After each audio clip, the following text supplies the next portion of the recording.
Miss Dương Thị Thuận lives in Park Phái Village, Minh Tâm Commune, Nguyễn Bình District, Cao Bằng Province. She has been suffering from a sore throat, headache, and runny nose for the last 2 days. Today, she's coming to a communal clinic for a checkup. Chào chị, hôm nay chị đi khám à? Vâng, chị khám bệnh ạ. Kết quả khám của chị thế nào? Kết quả khám đau họng ạ.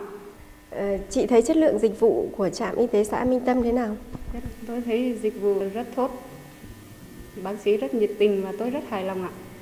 Hai tỉnh láng giềng Cao Bằng và Bắc Kạn nằm ở phía Bắc Việt Nam với tổng dân số là trên 800.000 người dân, trong đó có trên 90% là người dân tộc thiểu số và người nghèo sinh sống. Dự án VIE027 đã can thiệp vào hai tỉnh từ năm 2009 với mục đích đó là tăng cường khả năng tiếp cận và sử dụng dịch vụ y tế tốt hơn cho người nghèo và người dân tộc thiểu số nhằm cải thiện sức khỏe cho người dân tại hai tỉnh Cao Bằng và Bắc Kạn. Với cái kết quả mong đợi của dự án đó là tác dụng lên cơ chế chính sách thông qua việc thiết lập mạng lưới vận động và xây dựng khuôn khổ thể chế. Còn đối với phía thụ hưởng thì dự án đã truyền thông cho người dân hiểu được quyền và nghĩa vụ của người tham gia bảo hiểm y tế. Thế và các hoạt động mà dự án đã triển khai, thứ nhất đó là xây dựng trạm y tế, thứ hai đó là cung cấp các trang thiết bị và thứ ba đó là đào tạo cho cán bộ y tế thôn bản và cán bộ của trạm y tế. Và dự án đã hỗ trợ công tác chuyển tuyến và quản lý xử lý rác thải. Đối với hoạt động về tài chính y tế thì dự án đã phân tích chi phí gói dịch vụ y tế cơ bản và thí điểm mô hình chi trả theo hiệu suất. Trong đó thì hoạt động về tài chính y tế là hoạt động trọng tâm mà dự án can thiệp.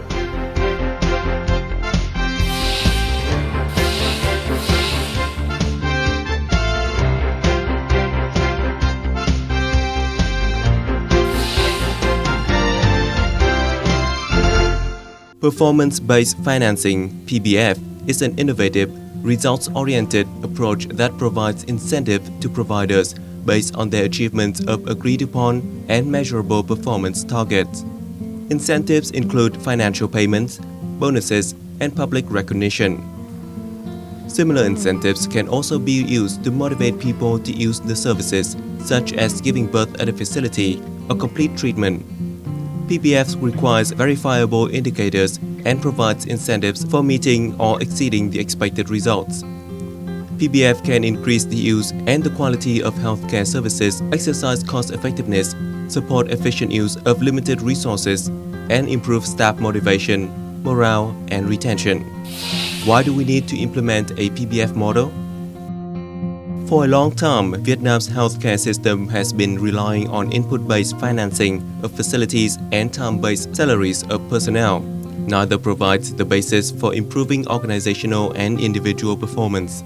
Lack of incentives for CHCs, primary healthcare level, and their personnel to deliver greater volume, wider scope of services, and higher quality of work have resulted in a significant overload of the higher level facilities, district level and higher, while the lower level healthcare facilities remain underutilized.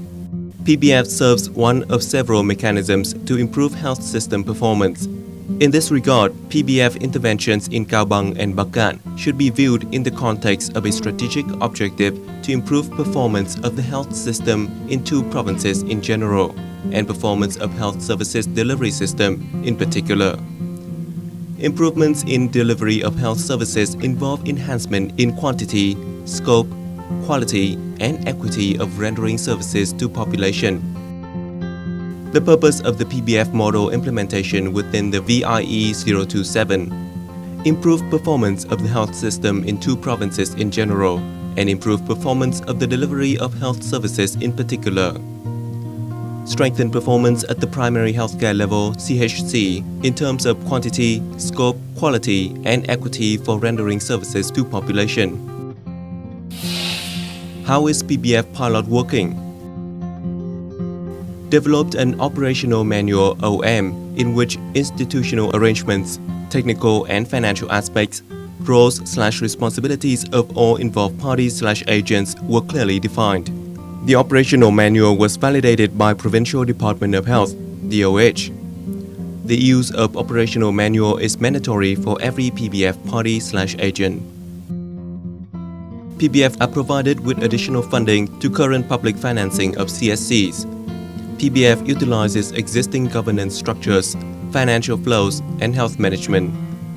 PBF payments defined and processed directly to every staff of CHCs, their bank accounts. PBF combines rewards for CHC staff and rewards in kind to eligible patients.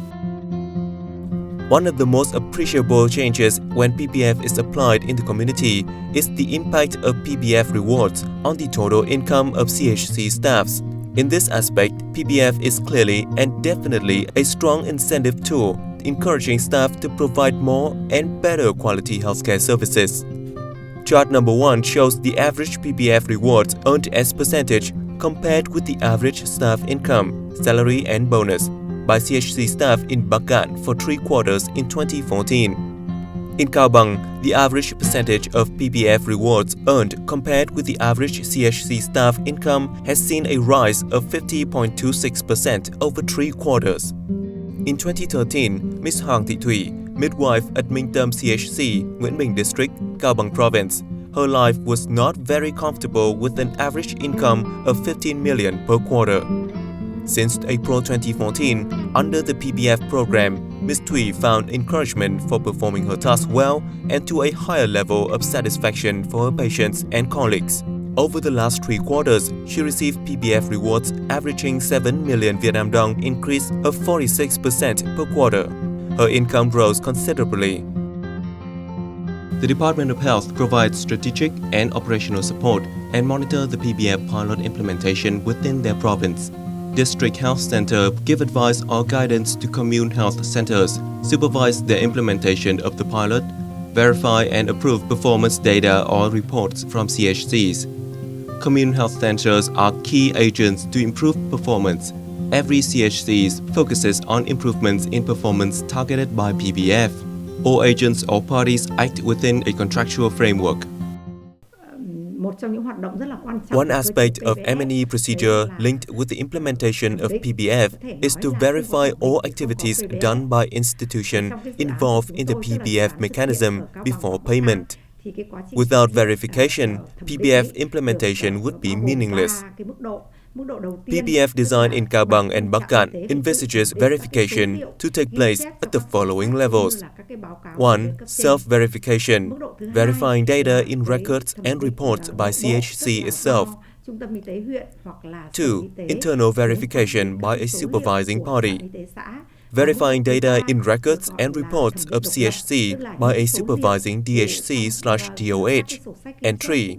External verification by an independent party, verifying data in records and reports by a non-supervising DHC/DH.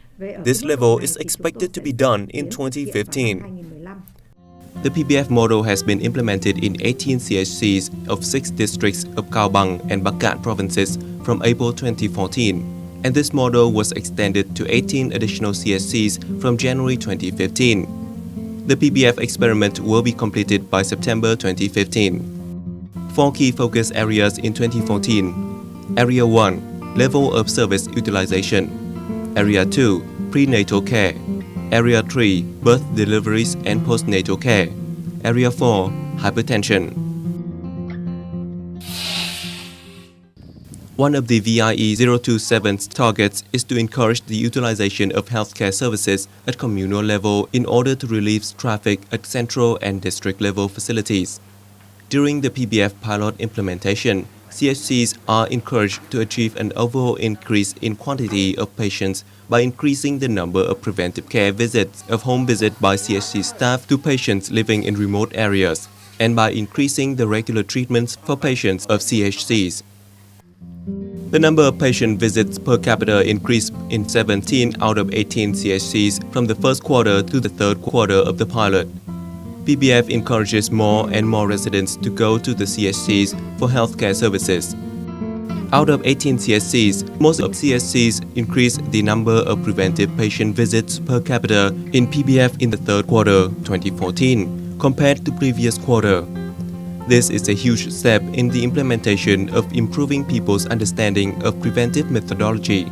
While 2 years ago little attention was paid to the preventive methods, PBF is currently introducing preventive activities to a wide range of patients, adults, children, zone group of high-risk people. Khám phòng bệnh không phải là một khái niệm mới, tuy nhiên Preventive examination is not a new medical concept.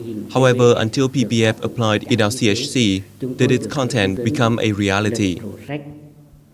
We are instructed to prepare monitoring vouchers and ledgers, classifying and zoning group of patients. Thanks to these activities, we have diagnosed many cases to give timely and adequate curative method.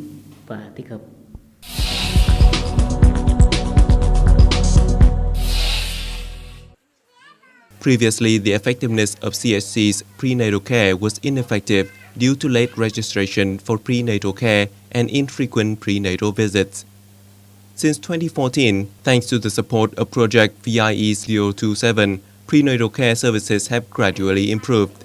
The number of pregnant women under steady prenatal care has increased over 3 times across the communes in the project areas. Previously, it was not concerned that pregnant women should take care of the fetus right from the first months. But now, through advice and guidance, women understand the importance of prenatal care. They come to CSCs for examination and monitor their condition.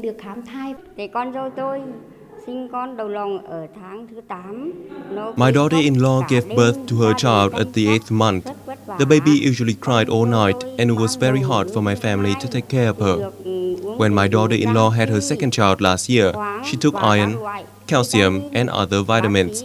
The doctor said it will help the baby develop. The most important thing is that PBF has brought to the disadvantaged region a change in people's understanding.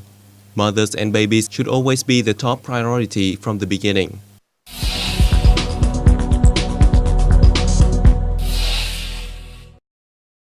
Birth, deliveries, and postnatal care are some of the aspects to be prioritized. Since PBF components are deployed, at least 7 among 9 CSCs in both provinces are fully equipped to deliver babies. In addition, CSC's staff are dedicated to making house calls for these new mothers, especially in the first weeks after birth.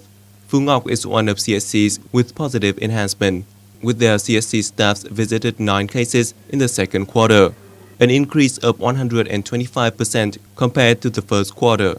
The diversity of the health activities and the enthusiasm of the CSC staff gradually gained the trust of residents at communal healthcare system.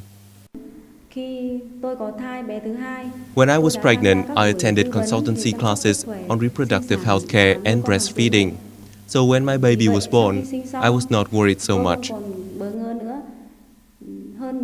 Furthermore, the CSC staffs were very enthusiastic. They visited my home for examination. After the delivery, I was also given a basket with useful items for me and my baby.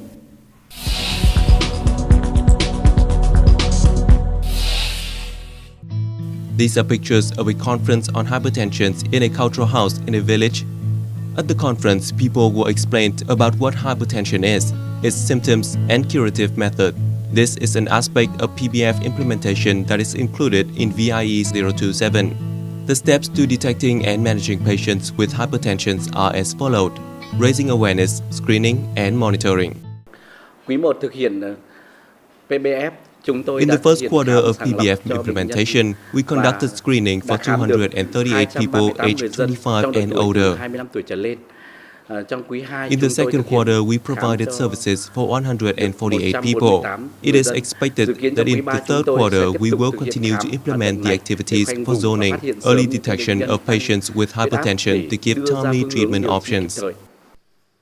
Currently, the average proportion of patients aged 40 and over admitted to CHCs for blood pressure-related issues in Cao Bằng and Bắc Cạn are over 90% and 85% respectively.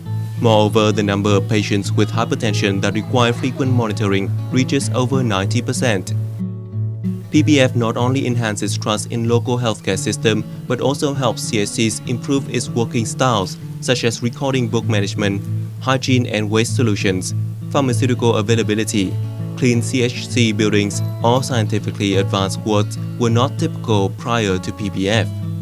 The following are comments made by CHC staffs. We used to bury the medical waste in the mountains. However, when the project VIE027 implementation, we were advised not to do so. Now we classify every type of waste and transfer them to the district hospital for treatment. Trạm y tế bây giờ rất đổi khác. Tôi thích CSC looks so different. I like the hand wash area and the toilet with soap, towels, and a poster for instruction. It's very clean too. Rất rõ ràng. Giờ đây tôi dễ dàng tìm. Now I can easily find any useful information on hypertension in leaflets and posters at CHC. Và áp phích ở trạm y tế xã. Since 2014, the PBF journey for Project VIE027 and the Department of Health in Cao Bang and Bacan and the district management has been very interesting.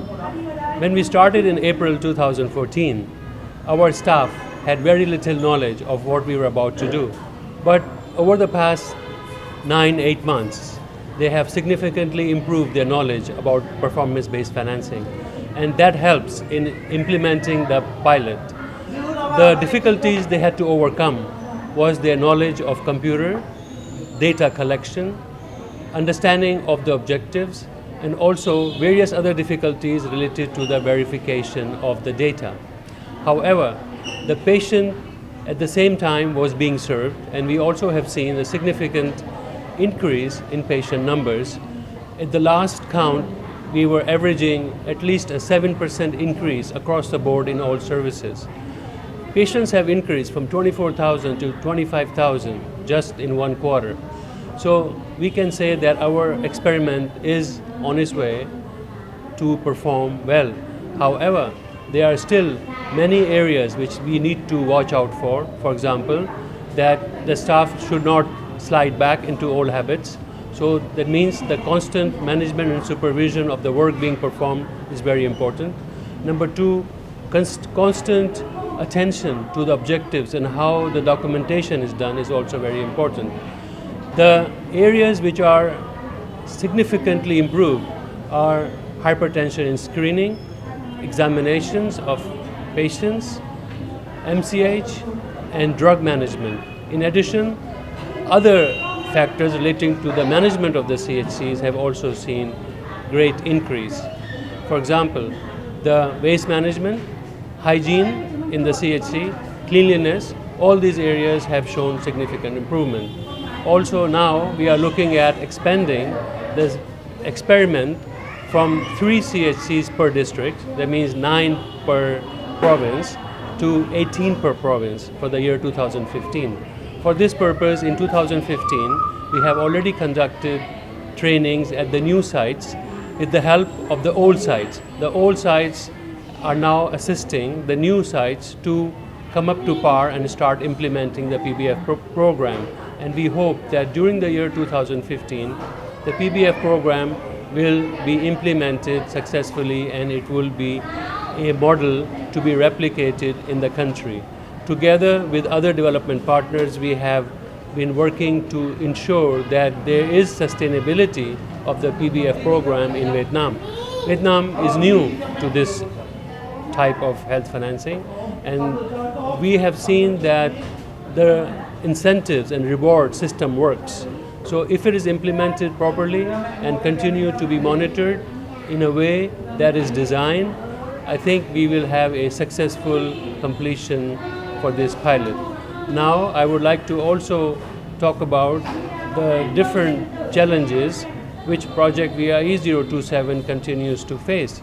For example, the distances between the various pilot sites are quite large, so we continue to have management challenges in terms of monitoring and evaluation, and this will be also a focus of 2015.